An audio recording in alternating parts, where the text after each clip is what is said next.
या फूलन देवी डकैत क्यों बनी? क्योंकि उसके साथ अन्याय अत्याचार हुआ। मैं अंगूरी दाढ़िया वहाँ सब ठाकुर आ गए थे और उनको पता था कि इस मकान का बैनामा नहीं है, या तो इस मकान की बेईमानी करो नहीं तो हम आपको गोली से मार देंगे। पंडित जी घबरा गए, हमारे मकान की बेईमानी करी और हमारे बच्चों को मार के हम लोगों को वहाँ से निकाल दिया। 2023 में अमेरिका से मीडिया आया जिसने 14 दिन सर्वे किया है जिला कन्नौज में, और लास्ट में जब अमेरिका से अलीजा गई हैं तो उन्होंने हमसे एक ही बात कही थी, आपका धन्यवाद देती हूँ कि 14 दिनों में मैं आपके अपोजिट एक भी खबर नहीं ले पाई। तो मैंने अपने जीवन में एक बार चोरी की है तो मेरे बच्चों को 3 दिन से अन्य नसीब नहीं मिला और खेत में जाके मैं राई तोड़ के लाया, काट के नमक डाल के गला के अपने बच्चों को खिलाया। उस दिन और उस रात को जीवन में कभी भूल नहीं।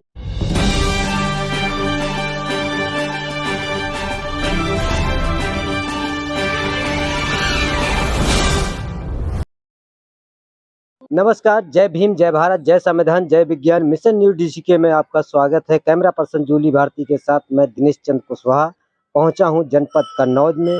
और आपने देखा होगा सोशल मीडिया के माध्यम से, मीडिया के माध्यम से, प्रिंट मीडिया के माध्यम से जो एक गुलाबी गैंग चलता था उसी की तर्ज पर एक ग्रीन गैंग तैयार किया गया। और वो ग्रीन गैंग क्यों तैयार किया गया मैम से खुद ही जानते हैं। जब लोगों के ऊपर अत्याचार होता है, अन्याय होता है, तब संघर्ष करने की एक ज्वाला प्रकट होती है, जैसा कि मुझे जानकारी ज्ञात हुआ है। तो हम खुद ही मैम से जानते हैं। हमारे साथ हैं अंगूरी दाढ़िया जी जो इस संगठन की राष्ट्रीय अध्यक्ष हैं। बाकी सारी जानकारी खुद ही मैम से जानते हैं। बहुत बहुत आपका धन्यवाद, साधुवाद, आपने समय निकाला हमसे बात करने के लिए।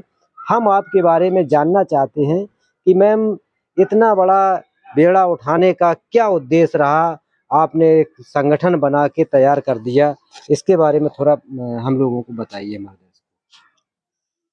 सबसे पहले तो मैं आपको बहुत बहुत धन्यवाद देती हूँ कि आप वहाँ से चल के और यहाँ तक कन्नौज तक आए, इसके लिए आपको बहुत बहुत धन्यवाद। Thank you. और संगठन बनाने का मतलब यही है कि आप ये जानते होंगे कि फूलन देवी का नाम क्यों लिया गया, फूलन देवी डकैत क्यों बनी? क्योंकि उसके साथ अन्याय अत्याचार हुआ। क्योंकि इससे पहले वो नहीं जानती थी कि मुझे डकैत बनना है, लेकिन जब महिला हो या कोई भी व्यक्ति हो उसके साथ उत्पीड़न होता है तो वो मजबूर हो जाता है। इसी तरीके से मैं अंगूरी दाढ़िया और समाज सेवा संस्थान उत्तर प्रदेश से कन्नौज से हूँ। तो मेरा जो मेरे साथ अन्याय हुआ, मुझे मजबूर होना पड़ा कि मेरा जो मकान था कन्नौज वहाँ तिरवा में, तो मेरा मकान था, उस मकान मेरी जो स्थिति थी बहुत अच्छी नहीं थी, बहुत खराब स्थिति थी, बच्चे हमारे छोटे छोटे थे। तो वहाँ पर हमने एक किस्तों पे मकान लिया था, जो पंडित जी का नाम है शिव शंकर दिनेश दुबे, जिनके भाई जो हैं शिव शंकर दुबे जो कन्नौज सिविल कोर्ट में वकील हैं। उनके यहाँ मैंने किस्तों में मकान लिया, लेकिन कुछ समय होने के बाद मुझे स्थिति इतनी खराब हुई कि मेरे पति की हालत बहुत ज़्यादा खराब हो गई। तो उनका कोई ये नहीं लगता था कि अब वो धरती पे चल पाएंगे। मैं इतनी परेशान थी, छोटे छोटे बच्चे थे। तो मैंने फिर वहाँ पर अपना काम चालू हुआ, जैसे जूते के शीशे के डिब्बे बना करके अपने बच्चों का भरण पोषण किया। तो बड़ी स्थिति खराब हुई, उसी में हमने जूते शीशे के डिब्बे बना करके उस मकान को बनाया। उसमें मैंने मकान बनाया, मेहनत की और किस्तों में पैसा दिया पंडित जी को। इसके बाद जब मेरा मकान बन गया तो कुछ ऐसे लोग वहाँ पर जो आबादी बन गई, तो उस आबादी में ऐसे लोग आ गए जिनको हम दलित महिला वहाँ पसंद नहीं आ रहे थे। तो उन्होंने उन पंडित जी को समझा बुझाकर जो आबादी बनी थी जनरल और ओबीसी की थी। जी वहाँ सब ठाकुर आ गए थे, कोई भी दलित समाज का नहीं था, सब पूरा टोटल जो आबादी थी वहाँ ठाकुरों की। तो उन्होंने उस पंडित जी को समझा बुझा के उनको परेशान करना शुरू किया और उनको पता था कि इस मकान का बैनामा नहीं है। तो पंडित जी को मतलब परेशान करके उनको मारने की धमकी दी और कहा कि या तो इस मकान की बेईमानी करो नहीं तो हम आपको गोली से मार देंगे। पंडित जी घबरा गए और पंडित जी ने हमारे अपने भाई वकील का सहारा लेकर के हमारे मकान की बेईमानी करी और हमारे बच्चों को मार के हम लोगों को वहाँ से निकाल दिया। मैं गरीब महिला थी, मैंने हर व्यक्ति से अपनी बात कही, मगर मेरा किसी ने साथ नहीं दिया। जब मेरा साथ नहीं दिया तो मुझे ऐसा लगा कि मैं अब कुछ ऐसा करूंगी जो हम गरीब महिला के साथ हुआ, किसी गरीब के साथ होने नहीं देंगे। तो उसी समय मैंने ये संकल्प लिया था कि मैं किसी गरीब के साथ अब ऐसा होने नहीं देंगे। जी। तो दिमाग में आया कि मैं कोई MP MLA तो हूँ नहीं, किसी की मदद करूंगी तो कैसे करूंगी। तो उसी समय हमारे दिमाग में ये बात आई कि मैं एक महिलाओं का एक बहुत बड़ा समूह बनाएंगे, जी। एक संगठन बनाएंगे। और संगठन बना करके मुझे पता है कि अगर संगठन है तो संगठन में हर अधिकारी, हर नेता, हर शासन, हर प्रशासन से हम अपनी लड़ाई लड़ सकते हैं और कह सकते हैं। इसी सोच के साथ में मैंने ये संगठन को खड़ा किया। 2000 पहले तो जिस तरीके से संघर्ष करती रही, करने के बाद में फिर 2010 में हमने संगठन खड़ा किया पूरी तरीके से। अच्छा, 2010 में आपका संगठन खड़ा हो गया? हाँ, खड़ा हो गया था। मतलब 15 साल हो चुके हैं? हाँ जी, 15 साल हो चुके हमारे संगठन को। तो मैम 15 साल में आपका बदलाव नहीं हुआ? लोग संगठन बनाते हैं, पार्टियां बनाते हैं, लाखों करोड़ों रुपए का यारा न्यारा, आपका घर हमें वैसे ही के वैसा नजर आ रहा है। देखिए, मैंने एक संकल्प लिया था कि मैं समाज सेवा करूंगी, और समाज सेवा करने वाला, ईमानदारी की लड़ाई लड़ने वाला कभी पूंजीपति, अरबपति, करोड़पति नहीं बन सकता। वही बन सकता है या तो उसके पुरखों की पूंजी उसके पास हो, क्योंकि पैसा इंसान नहीं कमाता, पैसा पैसे से पैसा पैदा होता है। हमारी स्थिति अच्छी नहीं थी और हमने संकल्प भी यही लिया था कि मैं समाज सेवा करूंगी। और समाज सेवा करने का मतलब यही है कि मैं आज तक, हमारा रिकॉर्ड है, 2023 में अमेरिका से मीडिया आया जिसने 14 दिन सर्वे किया है जिला कन्नौज में।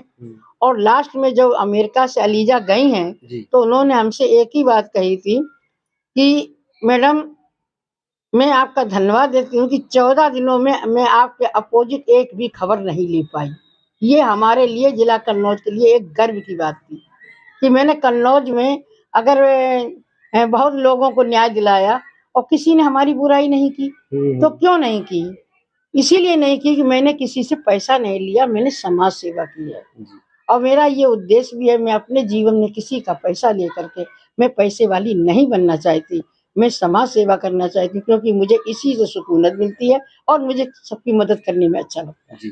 ये तो बड़ी आपकी संघर्षशील कहानी रही, कहीं ना कहीं आपका खुद का उत्पीड़न हुआ, तब ये आपने तब मैंने ये उठाया। और मैं आपको बताना चाहती हूँ कि मेरे साथ में यहाँ तक बताना चाहूंगी कि मैंने अपने जीवन में एक बार से चाहेंगे दिखाइए थोड़ा। मैंने अपने जीवन में एक बार चोरी की है। कोई नहीं कबूलता, मैं मंचों पे बोलती हूँ क्योंकि मैंने गलत नहीं किया था, मैं मजबूर थी। तो मैंने अपने जीवन में एक बार चोरी की है। वो किस चीज की? वो चोरी हमने तब की थी कि जब मेरे पति की हालत बहुत ज्यादा खराब थी। ये लगता था कि सांस आएगी या नहीं आएगी। तो मैं इतनी दुखी हो गई थी। तो मेरे बच्चों को 3 दिन से अन्न नसीब नहीं मिला, अन्न नसीब नहीं हुआ। तो मुझे ये लगा कि मैं रात को 3 बजे उठी और एक छोटी सी पन्नी लेकर के इस खेत में गई और खेत में जाके मैं राई तोड़ के लाई। जब 3 दिन बच्चों को अन्न नहीं मिला तो मैंने राई तोड़ी, थोड़ी सी तोड़ के अपने बच्चों को काट के नमक डाल के गला के अपने बच्चों को खिलाई। तो आज कुछ भी मेरे साथ हो, मगर मैं उस कच्ची राई सरसों को तोड़ लाई, इतनी बड़ी सरसों थी, उसको तोड़ के फिर साग के तरीके से काटा, नमक डाल के बच्चों को खिलाया। तो हम कहाँ भी कुछ भी हो जाए आज के जमाने में, तो 3 बजे रात को तोड़ के लाई अपने बच्चों को, मैंने उसको काट के खिलाया है। तो हम आज कुछ भी हो, लेकिन मैं उस दिन और उस रात को जीवन में कभी भूल नहीं सकती। इसलिए मैंने ये संगठन को खड़ा किया और मैं बा ईमानदारी से अपना संगठन चला रही हूँ। मेरे कन्नौज से उत्तर प्रदेश से लेकर उत्तर प्रदेश, राजस्थान, हरियाणा, दिल्ली, रोहतक तक हमारा संगठन चल रहा है। बहुत अच्छा संगठन चल रहा है और बस हमारा यही, हमारा ये है और यही मेरा घनदान है जी। तो और इस समय मैं राजनीति में भी हूँ। इस समय मैं समाजवादी पार्टी की प्रदेश सचिव महिला सभा से हूँ और माननीय अखिलेश जी के समर्थन में हूँ। वो तो कहीं ना कहीं जब आप कोई बड़ा समाज में काम करेंगे, बदलाव करेंगे, तो किसी न किसी का तो आपको सहारा लेना पड़ेगा, क्योंकि हमारे ऊपर इतने मुकदमे लगाए गए हैं उस संगठन में मान लीजिए जब प्रशासन के सामने जाती थी तो प्रशासन गरीब आदमी, अगर महिला गई है तो उसकी दबंग आदमी की बात भी सुनता था, पैसा भी मिल जाता था उन्हें, लेकिन हमारी गरीब महिलाओं के पास पैसा नहीं था। तो महिला जब जाती थी तो वो क्या करते थे, उसको 20 गाली देके भगा देते थे। तो मुझे मैं संगठन से अपनी बात करती थी, इसके साथ-साथ मुझे ऐसा लगा कि अब मुझे किसी नेता का साथ चाहिए, इसलिए मैं समाजवादी पार्टी का समर्थन। जी।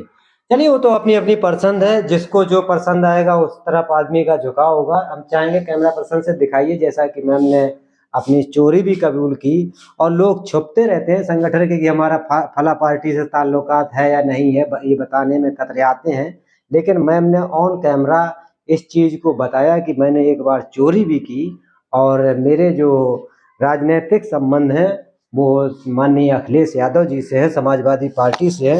मतलब इनकी एक खुली किताब है, इन्होंने कैसे संघर्ष शुरू किया, इनका खुद का उत्पीड़न हुआ और महिलाओं को जो इनके ऊपर उत्पीड़न हुआ वो दूसरे पर ना हो, इसलिए ये संगठन को बनाना पड़ा। और कुछ ऐसा कुछ मैम छूट रहा हो जो बोलना चाह रही हैं आप? और बस यही है कि जिस तरीके से भाई हमने जितना हमसे बना, हमने समाज सेवा की है, अपनी महिलाएं, अपने गरीब लोगों को न्याय दिलाया है और जब तक हमारे दम में दम है हम न्याय दिलाते रहेंगे। आगे क्या करने का प्लान आगे है? हमारा यही करना है कि सबसे पहले तो हमारा ये करना है कि मुझे कभी चुनाव नहीं लड़ना। मैं ये संकल्प ले चुकी हूँ, मुझे चुनाव नहीं लड़ना। कहने का मतलब अगर लोग ये कहें कि राजनीति से जुड़ी गई हैं, क्योंकि मैं अभी जुड़ी हूँ राजनीति से, इतने दिन से संगठन ही चलाती रही हूँ, लेकिन मेरा इसीलिए मैं बताना चाहती हूँ कि मैं कभी चुनाव नहीं लड़ूंगी। हाँ, तो ये अगर लोगों के दिमाग में अगर ये है कि उन्होंने पैसे के लिए कुछ किया, क्योंकि अगर हमने पैसे के लिए किया होता तो 15,000 महिला की लीडर आज इस तरीके से नहीं यहाँ बैठी होती, वो भी किसी स्कॉर्पियो गाड़ी से, जेलो गाड़ी से घूम रही होगी। मेरा ये कोई उद्देश्य नहीं है। कहने का मतलब आपका जो पार्टी ज्वाइन करने का मतलब है पद, पावर, पैसा के लिए नहीं, सिर्फ आपको एक संरक्षण चाहिए था, इसीलिए मुझे अखिलेश जी का संरक्षण की जरूरत पड़ी। मैं उनके साथ हूँ और इसके बाद मुझे और कोई दिक्कत नहीं। संगठन बढ़िया चल रहा है, कोई दिक्कत नहीं। जय समाजवाद और जय भीम, नमो बुद्धाय। जी, थैंक यू मैम हमसे बात करने के लिए। और इस वीडियो में इतना ही, अगले किसी फिर मेहमान के साथ किसी नए मुद्दे के साथ बात करते हैं, तब तक के लिए इतना ही। जय भीम, जय भारत, जय संविधान, जय विज्ञान।